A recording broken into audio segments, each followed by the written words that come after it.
இன்னைக்கு காராமணி போட்டு கரெக்டாக வந்து பார்த்தீங்கன்னா 31வது நாளுங்க. இன்னைக்கு என்ன வேலை அப்படின்னு வந்து பார்த்தீங்கன்னா காராமணி கொடியெல்லாம் வந்து பார்த்தீங்கன்னா நூலில் சுற்றி விடணும். நேற்று 30வது நாள் என்ன வேலைலாம் பார்த்தோம் அப்படின்னு ஆல்ரெடி ஷார்ட்ஸில் வந்து பார்த்துருப்பீங்க. களை வெட்டி கால்வா வந்து பாதி தோட்டத்துக்கு வந்து அமைச்சோம் இல்லையா. ஸோ இன்னைக்கு என்னன்னா நம்ம கொடி எல்லாமே சுற்றி விடணும். இந்த கொடி சின்னதாக இருக்க சொல்லி சுற்றி விட்டோம்னா ப்ராப்ளம் கிடையாதுங்க. ஆனால் நம்ம கீரை இருந்தனால வந்து பார்த்தீங்கன்னா கொஞ்சம் வளர்ந்துருச்சு. இந்த ஜாடை கொடி அதாவது ஒரு ஜாடை விட்டு இன்னொரு ஜாடை வந்து பார்த்தீங்கன்னா கொடி போயிடுச்சுன்னா ரொம்பவே கஷ்டம். ஸோ இந்த போல் அதுக்கப்புறம் வந்து பார்த்தீங்கன்னா சுற்றுறதுக்கு ரொம்ப டைம் ஆகிடும். சின்னதாக இருக்க சொல்லி கொடி வந்து சுத்திட்டோம்னா ஒண்ணுமே பிரச்சனை கிடையாது.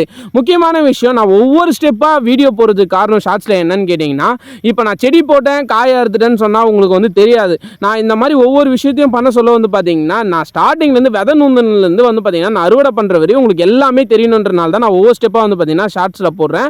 மிச்சம் இருக்க கால்வாவை பழக்க சொல்ல வந்து பார்த்தீங்கன்னா கையில் வந்து ஒரு கோலி குண்டு வந்து மாட்டுச்சு. சின்ன வயசு ஞாபகம்லாம் வந்துச்சு நண்பா. அதனால தான் வந்து பார்த்தீங்கன்னா வீடியோ வந்து எடுத்தேன். நான் போடுற ஷார்ட்ஸ் ரொம்ப யூஸ்ஃபுல்லாக இருந்தால் கீழே கமெண்ட் பாக்ஸில் வந்து மறக்காமல் சொல்லுங்கள். அதே மாதிரி வீடியோவை லைக் பண்ணுறேங்க நண்பா.